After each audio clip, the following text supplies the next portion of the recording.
اللہ تعالیٰ عنہ حدیث کے راوی ہیں، مشہور حدیث جس کو حدیث جبریل کہا جاتا ہے کہ آپ صلی اللہ علیہ وسلم کی محفل میں ایک شخص آیا اور کیا تھا؟ شدید بیاض الثیاب، انتہائی سفید کپڑے اس شخص نے پہنے ہوئے، شدید سواد الشعر، انتہائی سیاہ بال، لا یرا علیہ اثر السفر ولا یعرفہ منا احد۔ کتنی عجیب بات ہے، کہہ رہے ہیں ہم میں سے کوئی اسے جانتا بھی نہیں تھا لیکن اس پہ سفر کے کوئی آثار تھے بھی نہیں۔ تو بہت عجیب سی بات ہے یا نہیں ہے کہ ایک بندے کے اتنے سفید کپڑے، جبکہ وہ اس محلے کا بھی نہیں، کیونکہ پہلے تو اونٹوں پہ پیدل آتے تھے نا، تو بھائی میلے کپڑے ہوتے ہیں، ہم کہتے ہیں پتہ نہیں کہیں سے کہاں سے آیا ہوگا، مصر سے آیا ہوگا، شام سے آیا ہوگا، کہیں سے آیا ہوگا۔ وہ لوگ تو سب ایک دوسرے کو جانتے تھے، جیسے گاؤں میں جانتے، صدیوں سے اکٹھے رہ رہے ہیں، لیکن کپڑوں کی سفیدی سے لگ رہا ہے بھائی مقامی آدمی ابھی نہا دھو کے آیا ہے، مگر ہم میں کوئی اس کو جانتا نہیں ہے، اور ایسا جوان کہ اس کے انتہائی سیاہ بال، اور نبی سے اتنی بے تکلفی کا اظہار جیسے کوئی پرانا دوست ہو، حتی اسند رکبتیہ الی رکبتیہ ووضع کفیہ علی فخذیہ،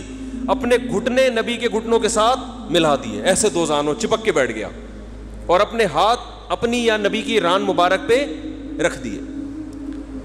تو کتنا عجیب منظر ہے، لیکن حضرت عمر فرماتے ہیں ہم میں یہ گویا حدیث کا مفہوم ہے کہ ہم میں ہمت نہیں ہوئی کہ نبی سے پوچھے کہ یہ کون ہے۔ بھائی دیکھ رہے ہیں بس جو بھی منظر ہے دیکھتے رہو، ہو کیا رہا ہے بھائی، نبی جب نہ اس کو ڈانٹ رہے ہیں نہ اسے کچھ کہہ رہے ہیں، ہوگا کچھ ہمیں نہیں پتا۔ اور پھر آگے کیا فرماتے ہیں کہ نبی سے سوال پوچھا، یا محمد اخبرنی عن الاسلام، آپ مجھے بتاؤ اسلام کیا ہے۔ تو آپ صلی اللہ علیہ وسلم نے بتانا شروع کیا، الاسلام ان تشہد ان لا الہ الا اللہ وان محمد رسول اللہ۔ سب صحابہ بیٹھے ہوئے ہیں، سب یہ منظر دیکھ رہے ہیں، مگر کسی کی ہمت نہیں ہے کہ وہ نبی کی مجلس میں پوچھ لیں۔ بھئی چپ کر کے دیکھتے رہو کیا ہو رہا ہے۔ ہم ہوتے 20 دفعہ ہم درمیان میں پہلے اس کو گریبان سے پکڑ کے باہر نکالتے ہیں، تو ہے کون، کس سے پوچھ کے آیا ہے، اور تو پہلے بتا، تو تیرے کپڑوں پہ نہ کوئی اثر ہے، جن تو نہیں ہے کہیں۔ بھائی دیکھ رہے ہیں کہ جب نبی کچھ نہیں کہہ رہے تو سب سے زیادہ اعتراض کس کو ہونا چاہیے تھا؟ نبی کو۔ تو نبی ہم سے زیادہ جانتے ہیں، تو جب وہ خاموش ہے تو ہم بھی کیا کریں؟ چپ کر کے بیٹھے رہے، آرام سے خاموشی سے بیٹھے رہے۔ اور پھر کتنا عجیب منظر کہ گھٹنے نبی کے گھٹنوں مبارک کے ساتھ ملا کے پوچھ رہے ہیں کہ اخبرنی عن الاسلام، آپ بتاؤ مجھے اسلام کیا ہے۔ تو آپ نے فرمایا اسلام یہ ہے کہ گواہی دو کہ اللہ کے سوا کوئی عبادت کے لائق نہیں اور محمد صلی اللہ علیہ وسلم اللہ کے بندے اور رسول ہیں، وَتُقِيمَ الصَّلَاةَ وَتُؤْتِيَ الزَّكَاةَ وَتَصُومَ رَمَضَانَ وَتَحُجَّ الْبَيْتَ إِنِ اسْتَطَعْتَ إِلَيْهِ سَبِيلًا، رمضان زکوٰۃ دو، رمضان کے روز نماز قائم کرو، زکوٰۃ دو، رمضان کے روزے، اور استطاعت ہے تو حج کرو۔ فرماتے ہیں اس نے کہا صدقتا، اے محمد آپ نے سچ کہا۔ حضرت عمر کہتے ہیں ہمیں اور عجیب ہوئی، فَعَجِبْنَا يَسْأَلُهُ وَيُصَدِّقُهُ، بھائی سوال بھی پوچھ رہا ہے اور خود ہی کہہ رہا ہے سچ کہا، کوئی یہ تو امتحان لینے کے لیے آیا ہے، اور امتحان کس کا ہو رہا ہے؟ معاذ اللہ پیغمبر صلی اللہ علیہ وسلم کا۔ بھائی جو سوال پوچھتا ہے وہ یہ تو نہیں کہتا کہ آپ نے جواب بالکل صحیح دیا ہے، اس کا مطلب آپ کو تو پہلے سے پتا تو پوچھ کیوں رہے ہیں ہم سے۔ لیکن کسی صحابی میں یہ ہمت نہیں ہو رہی کہ نبی کے محفل میں سوال پوچھیں کہ یا رسول اللہ جب یہ پوچھا کیوں اس نے، یہ تو معاذ اللہ آپ کا امتحان لینے آیا گویا۔ پھر اس نے پوچھا، جبریل، وہ بعد میں پتہ چلا وہ فرشتے جبریل علیہ السلام تھے، پھر پوچھا کہ مل ایمان کیا ہے، مل ایمان، تو انہوں نے آپ صلی اللہ علیہ وسلم نے فرمایا ایمان یہ اللہ پر، اس کی کتابوں پر، اس کے رسولوں پر، اس کے فرشتوں پر، آخرت کے دن پر، تقدیر پر ایمان لایا جائے۔ صدقتا، سچ کہا۔ پھر انہوں نے پوچھا کہ احسان کیا ہے، پھر آپ نے فرمایا ان تعبد اللہ کأنک تراہ فإن لم تکن تراہ فإنہ یراک، اللہ کی ایسے عبادت کرو جیسے تم دیکھ رہے ہو، کیونکہ وہ تو تمہیں دیکھ رہا ہے۔ صدقتا، اس نے کہا بالکل سچ کہا متی الساعہ، قیامت کب آئے گی؟ تو آپ صلی اللہ علیہ وسلم نے یہ نہیں فرمایا لا ادری، مجھے نہیں پتا، کیونکہ آپ کو معلوم تھا کہ جیسے مجھے نہیں پتا سامنے والے کو بھی نہیں پتا، سمجھ رہے ہو، یہ کسی کو بھی نہیں پتا۔ تو یہاں آپ نے جواب میں یہ نہیں کہا مجھے معلوم نہیں ہے، بلکہ آپ نے بتا دیا کہ جیسے تمہیں معلوم نہیں ہے، یہاں تم صدقتا نہیں کہہ سکتے، جیسے مجھے معلوم نہیں ہے تمہیں بھی، اس لیے آپ نے فرمایا مل مسئول عنہا بأعلم من السائل۔ عربی بڑی خاندانی زبان ہے، خدا کی قسم، عربی جو ہے نا بڑی پیاری زبان ہے, کسی کو صحیح آتی ہو تو عربی کی بلاغت کا عربی میں ہی مزہ ہے. مل مسئول عنہا بأعلم من السائل, جس سے پوچھا جا رہا ہے وہ پوچھنے والے سے زیادہ نہیں جانتا. جس سے پوچھا جا رہا ہے وہ پوچھنے والے سے زیادہ نہیں جانتا. قرآن کی بعض آیتیں ایسی وجد والی ہیں نا کہ مزہ آتا ہے ان کو پڑھنے میں. جو موسیٰ علیہ السلام کو اللہ نے کہا تھا نا قُلْنَا لَا تَخَفْ إِنَّكَ أَنْتَ الْأَعْلَى, اس کا اردو میں ترجمہ نہیں بنتا. موسیٰ علیہ السلام کے سامنے جب جادوگر تھے نا تو جادوگروں نے ہزاروں لاٹھیاں پھینکی, سانپ بن کے حضرت موسیٰ کی طرف دوڑنے لگیں. قرآن کہہ رہے فَأَوْجَسَ فِي نَفْسِهِ خِيفَةً مُوسَىٰ, موسیٰ نے دل میں کیا محسوس کیا؟ خوف. دیکھو قرآن کے الفاظ یہ نہیں ہے کہ موسیٰ گھبرانے لگے, کیونکہ اگر گھبرانے لگتے نا دشمن پہ روب ختم ہو جاتا, دشمن کہتا ہار گئے. قرآن دل کی کیفیت بیان کر رہے ہیں. موسیٰ نے گویا اپنے ظاہر پہ کنٹرول کیا ہوا تھا, سمجھ رہے ہیں؟ ظاہر پہ کیا کیا ہوا تھا حضرت موسیٰ علیہ السلام نے؟ کنٹرول کے مجھے بالکل گھبراہٹ نہیں ہے. لیکن قرآن دل کی کیفیت بیان کر رہا ہے, دل میں کیا تھا؟ خوف. یہ بلاغت ہے. فَأَوْجَسَ فِي نَفْسِهِ, خاف موسیٰ نہیں ہے, موسیٰ خوفزدہ ہو گئے. اس لیے ہم کہتے ہیں نا فلاں خوفزدہ ہو گیا, تو اس سے یہ متبادر ہوتا ہے کہ یعنی دیکھنے میں ایسا لگ رہا تھا کیا ہو گیا, اس خوف کے آثار دل سے کہاں آئے؟ جسم پہ. حضرت موسیٰ نے اپنے اوپر کنٹرول کیا کہ یہ اتنا بڑا مقابلہ ہو رہا ہے اسلام اور کفر کا, ایمان اور کفر کا, کہ اگر میں گھبرانے لگا نا ان کے سامنے تو یہ ان سے ان کا مورال کیا ہو جائے گا؟ بلند. تو قرآن کہہ رہا ہے اوپر سے تو بڑے کانفیڈنس کے ساتھ, لیکن دل کی کیفیت کون جانتا ہے؟ اللہ. فَأَوْجَسَ فِي نَفْسِهِ, قرآن کہہ رہا ہے دل کے اندر موسیٰ کو خوف محسوس ہوا. قُلْنَا, ہم نے کہا, ہم نے کیا کہا؟ دل کے اندر وحی کی اللہ نے بھی. دل گھبرا رہا ہے تو دل میں وحی کی, لَا تَخَفْ, اے موسیٰ خوف مت کر, إِنَّكَ أَنْتَ الْأَعْلَى, آج کے دن تو ہی غالب ہوگا. یہ نہیں کہا إِنَّكَ الْأَعْلَى, نا نا نا نا نا, إِنَّكَ الْأَعْلَى نہیں کہ تو غالب ہوگا. إِنَّكَ, دیکھو اِنَّ کا معنی بھی وہی ہے جو اِنَّ کا انتا ہے. کا مطلب بھی تو, انتا کا معنی بھی تو. تو جب ایک دفعہ کا کہہ دیا تو دوبارہ انتا کہنے کی کیا ضرورت ہے بھائی؟ ابے چھوڑو یار, رہنے دو, تم لوگ کو بہت مشکل ہے بات سمجھانا. جو مجھے مزہ آ رہا ہے نا اس آیت میں وہ آپ سوچ بھی نہیں سکتے. قرآن یہ نہیں کہہ رہا اِنَّكَ الْأَعْلَى کہ تو کیا ہو جائے گا, تو ہی برتر ہوگا, تو ہی غالب ہوگا.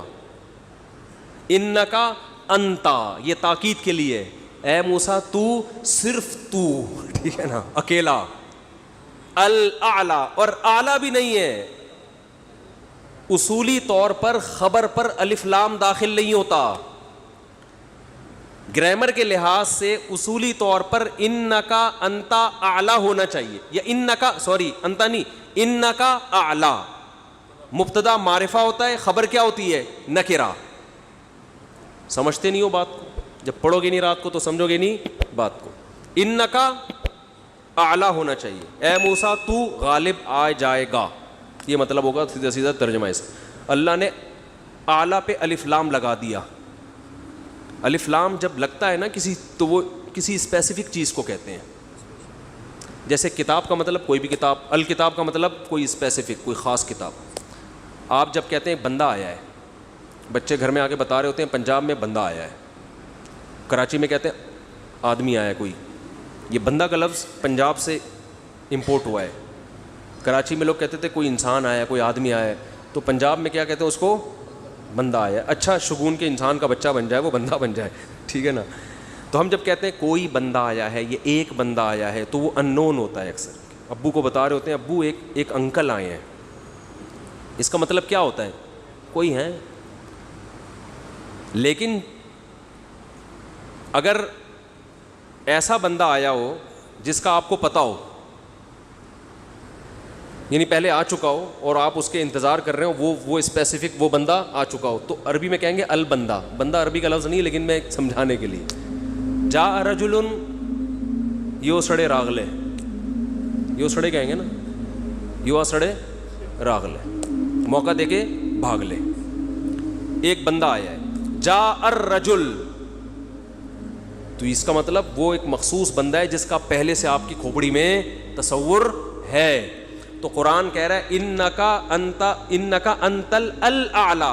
الاعلی کا مطلب کہ جب مقابلہ ہو رہا ہے نا تو جو شخص برتر آنے والا ہے لوگوں کے ذہن میں گویا کہ اس کا ایک تصور ہے کہ ایک نہ ایک جیتے گا, تو وہ جو جیتنے والا مخصوص شخص ہے, آپ کے علاوہ کوئی بھی نہیں ہے وہ,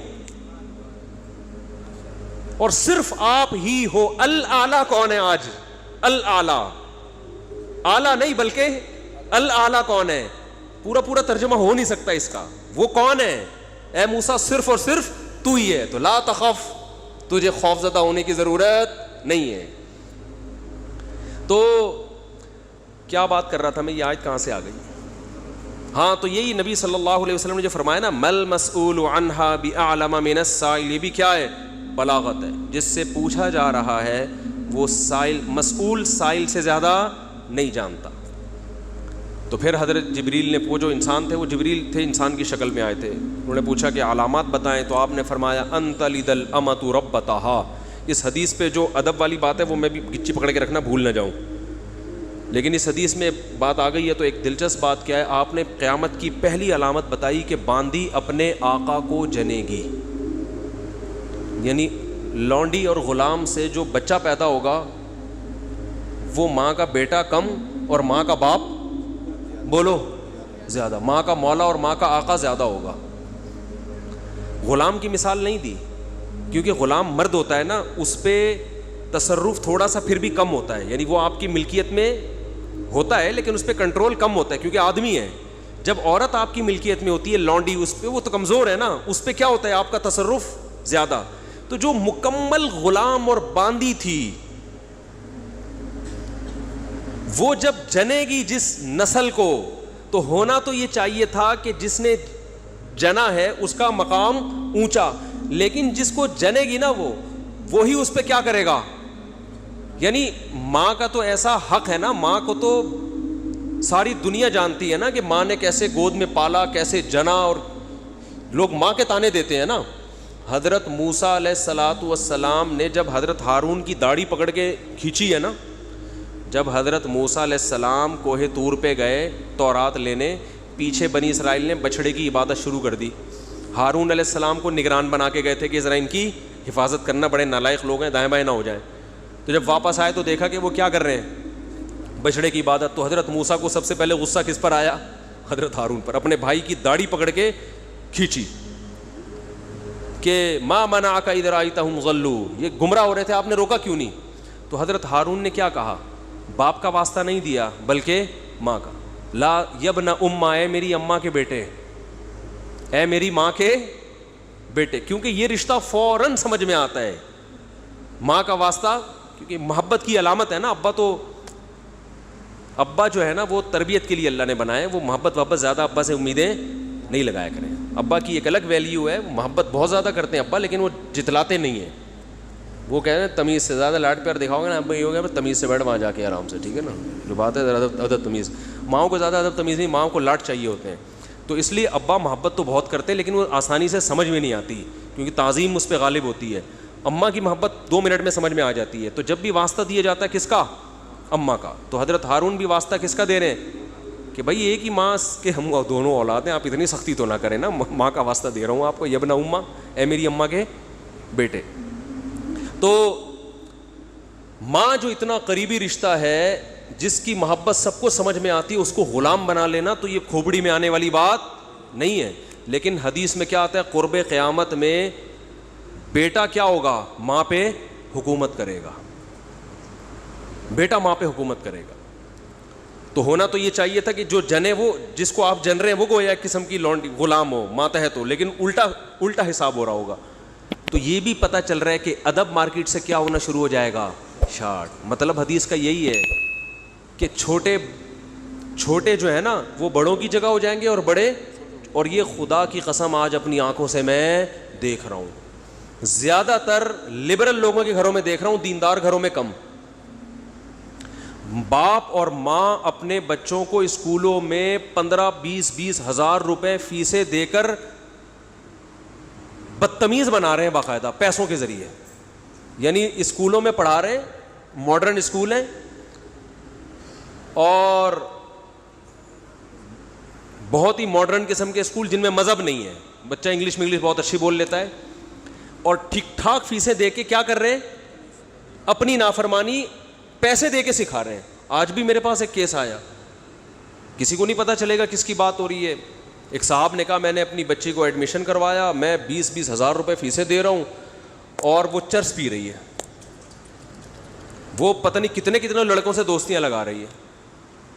تعلیم کو فوکس کرنے کے چکر میں تہذیب کا بیڑا غرق کر دیا. یعنی گویا کہ پیسے دے کے باقاعدہ کیا کیا جا رہا ہے, اپنے بچوں کو خراب کیا جا رہا ہے. تو جنا بھی خود, احسان بھی خود کیا, اور نکلا کیا رزلٹ, وہی آپ پہ کیا کر رہا ہے حکومت, وہ آپ کی ایک بات ماننے کے لیے تیار نہیں ہے. تو یہ وہ دور ہے جس سے ہم گزر رہے ہیں. تو اس میں بھی ادب کی تلقین کی گئی ہے. جب کچھ اس طرح کے لوگ آتے ہیں نا میرے پاس کہ باپ بیٹا بیٹھا ہوا ہوتا ہے اور باپ اپنے بیٹے کی شکایتیں کر رہا ہوتا ہے بڑے دھیمے لہجے میں کہ بچے کو غصہ نہ آ جائے, اور بیٹا جواب دے رہا ہوتا ہے بڑی اونچی آواز میں. یہ میں نے بہت دیکھ لیا ہے, بہت دیکھ لیا اپنی زندگی میں. اس سے مجھے فوراً وہ حدیث یاد آتی ہے کہ اس کو باپ ہونا چاہیے اور اس کو بیٹا. باپ کو یہ ڈر لگتا ہے کہ یار اب میری اولاد ہے, یار میں کوئی اونچی آواز سے وہ ایک دم میٹر نہ گھوم جائے اس. دیکھو یہ اولاد کے نالائق ہونے کی علامت ہے کہ آپ نے اپنے باپ کو یہ اتھارٹی نہیں دی ہے کہ وہ آپ کو ڈانٹ سکے. اگر آپ کا باپ آپ کو ڈانٹتے ہوئے گھبراتا ہے نا, خدا کی قسم یہ باپ کے خراب ہونے کی دلیل نہیں ہے, یہ اولاد کے خراب ہونے کی دلیل ہے. یہ اولاد کے خراب, وہ ڈر لگتا ہے اس کو کہ یار کچھ بول دوں تو ایسا نہ ہو ناراض ہو جائے گی.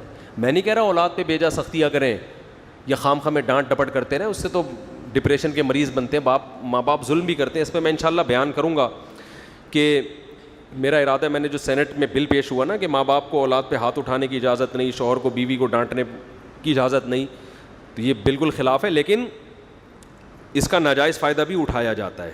تو ماں باپ کو بلا وجہ اولاد پہ ہاتھ اٹھانا شرعاً جائز. آج ایک صاحب بحث کرنے لگے کہ مجھے اجازت دی ہے شریعت نے کہ میں اپنے بچے کو تھپڑ مار سکتا ہوں. میں نے کہا آپ کو اجازت شریعت نے نہیں دی ہے کہ بلا وجہ آپ اپنے بچے پہ ہاتھ اٹھائیں, اور خاص طور پہ نابالغ پہ.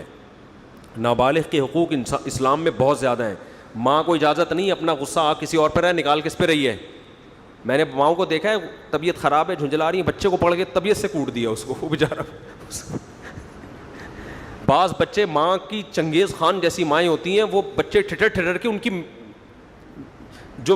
جو گروتھ ہے نا وہی رک جاتی ہے ان کی. اتنا سختی کا ماحول انہوں نے گھر میں دیکھا ہوتا ہے. تو یہ نہ باپ کے لیے جائز ہے اور نہ ماں کے لیے. تو اس میں علماء کے واقعات بھی سناؤں گا کہ اپنی اولاد کو مارنے سے پہلے کیا ان کے اصول تھے کہ ہم زیادتی نہ کر بیٹھیں.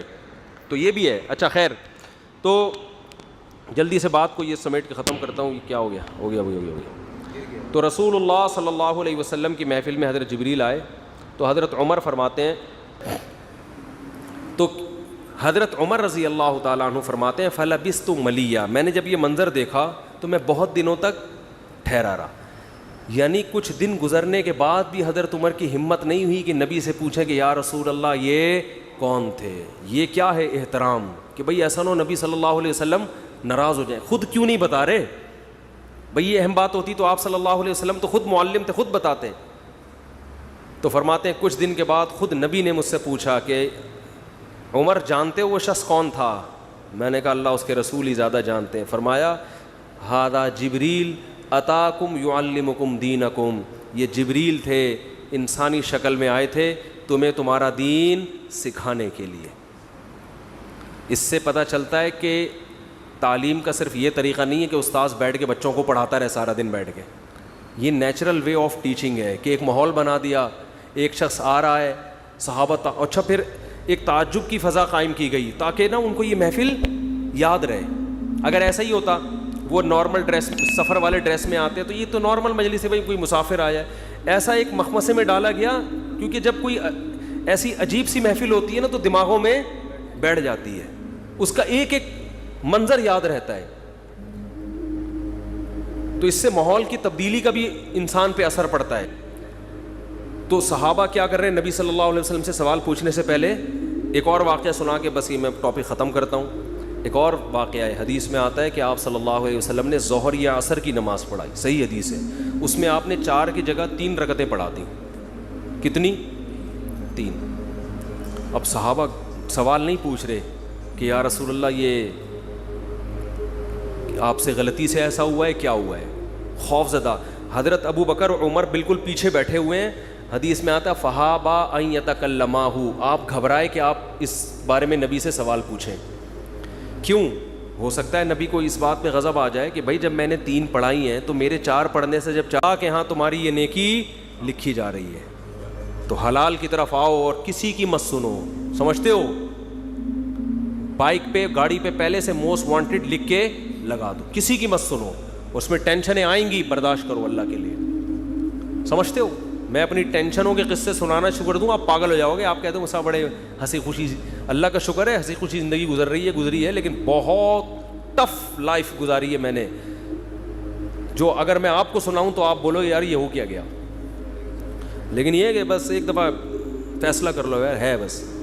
جو لٹکا ہوا ہوتا ہے نا کم وقت بیچ کا آدمی، کرنے جا رہا ہے پھر ڈر گیا پھر واپس آ رہا ہے پھر کرنے جا رہا ہے، یہ اپنی بیوی کو بھی ٹینشن دیتا ہے اور گھر میں بھی ٹینشن کا ماحول، اور کرنا کرانا اس نے کچھ، اور یہ کرے گا تو مرے گا بھی، یا تو پہلی کو لٹکا دے گا یا دوسری کو لٹکا دے گا. تو ایسے بزدلوں کا کام نہیں ہے.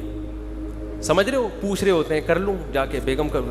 آج ایک آدمی نے کہا کہ میں دیکھ رہا ہوں، میں ابھی گھر بیوی کے سامنے دوسری شادی کی بات کروں گا، دیکھتا ہوں ریئیکشن کیسا ہو رہا ہے، اگر برداشت ہو گیا تو کر لوں گا، اگر نہیں ہوا تو میں نے کہا بھائی تو نہیں کر. میں نے اس کو منع کیا، میں نے کہا تیرے اندر ہمت نہیں ہے. 2 بیویوں کو رکھنا بہت مشکل کام ہے، بہت ٹینشن کا کام ہے، بڑا حوصلہ چاہیے، ہمت چاہیے، ببر شیر جیسی آواز چاہیے اس کے لیے. ڈانٹو تو کانپنے لگے وہ، ورنہ وہ نہیں، وہ مار دے گی.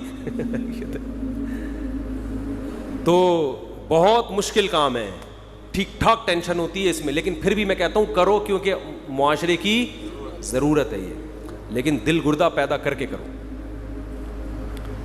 آرمی میں بھرتی ہونے کے لیے جاتے ہیں نا، تو جب وہ پوچھیں گے آپ کو میدان جنگ میں بھیجا گیا تو آپ جاؤ گے، تو آپ کیا کہو گے؟ سر بالکل جاؤں گا. اگر آپ نے انٹرویو میں کہہ دیا اس وقت میں دیکھوں گا سچویشن، اگر ایسا ہوا میں دیکھوں گا حالات کیا ہیں، تو سلیکشن ہوگی.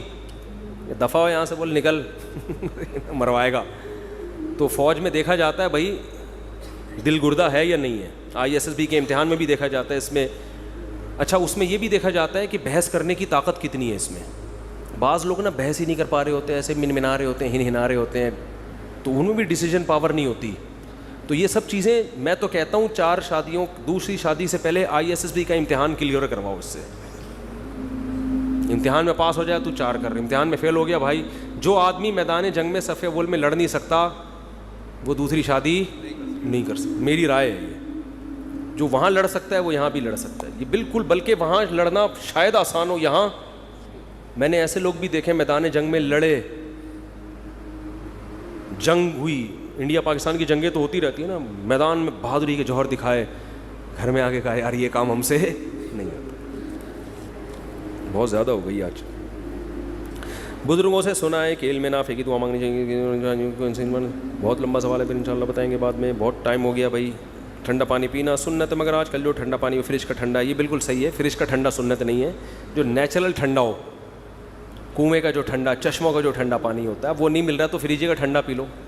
چشمے کے لیے تھوڑی جائے گا وہاں پہ. میرا مطلب ہے کہ بالکل جو ابلے ہوئے گرم پانی چائنیز پی رہے وہ نہ پیو، کم از کم گرمی میں وہ نہ پیو. ہو سکتا ہے صحت کے فائدے ہوں لیکن سب کچھ صحت نہیں ہوتا. تھوڑا سا اللہ نے لذتیں بھی رکھی ہیں. میں پراٹھے کھاتا ہوں لیکن میں کوشش کرتا ہوں اس کو پگھلا دوں میں ایکسرسائز کر کے. صحیح ہے نا؟ تو پراٹھے کا اپنا مزہ ہے یار، کیسے چھوڑ دے آدمی. اچھا بھائی ٹھنڈا پانی فریج کا پی لو. کیا اسٹیمپ پیپر پر شوہر اور بیوی کے سگنیچر کیے جائیں تو کیا طلاق ہو جائے گی؟ یا شوہر کو 2 گواہوں کی اسٹیمپ پیپر پہ 3 طلاقیں لکھی ہوئی ہیں اور شوہر نے سائن کر دیے تو ہو جائے گی؟ گواہ ضروری نہیں ہے، بیوی کے سائن ضروری نہیں ہے، صرف شوہر کے سائن صحیح ہو جائے گی. اس حدیث کا مطلب سمجھا دیں گے. نماز میں کھڑے ہو تو خیال کرو تم اللہ کو دیکھ رہے ہو جبکہ ہم اللہ کو نہیں دیکھتے. حدیث کا مطلب ہے کہ اللہ تمہیں دیکھ رہا ہے. اصل مطلب یہ ہے کہ یہ تصور کرو کہ اللہ تمہیں دیکھ رہا ہے. پھر کبھی تفصیل بتاؤں گا اس کی. سوال یہ کہ ہم تو مسئلے کو فالو کرتے ہیں، لیکن کیا میں بریلوی لڑکی سے شادی کر سکتا ہوں جبکہ میرا بیان نہیں آیا گرین ہری پگڑی والوں میں شادی؟ تو آپ بھی کر لیں لیکن اس کے عقیدے شرکیہ نہ ہو. اس سے پہلے پوچھ لیں رسول اللہ صلی اللہ علیہ وسلم حاضر ناظر تو نہیں ہے. آپ انسان ہیں، بشر ہیں، مختار کل تو نہیں ہے. یہ عقیدوں کی اصلاح پہلے ضروری ہے، تو کوئی بھی ہو اس کی اصلاح ضروری ہے. اچھا وہی پھر لمبا سوال ہے بعد میں. آٹومیٹک مشین میں اگر ناپاک کپڑے دھوئیں تو پاک ہو جائیں گے؟ آپ کچھ سوال پوچھنا چاہتے ہیں بھائی؟ پوچھیں، کیا پوچھ رہے ہیں؟ یہ پھر لمبے بہت ٹائم ہو جائے گا نا، بہت زیادہ وقت ہو گیا ہے. ارشاد.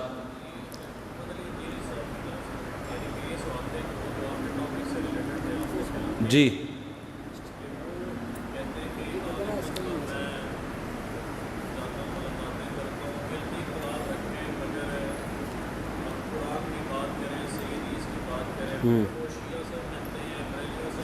ہاں، کیا سوال مجھے سمجھ میں نہیں، تھوڑا ادھر قریب آ جائیں نا. آواز آپ کی نہیں آ رہی، صرف تصویر آ رہی ہے.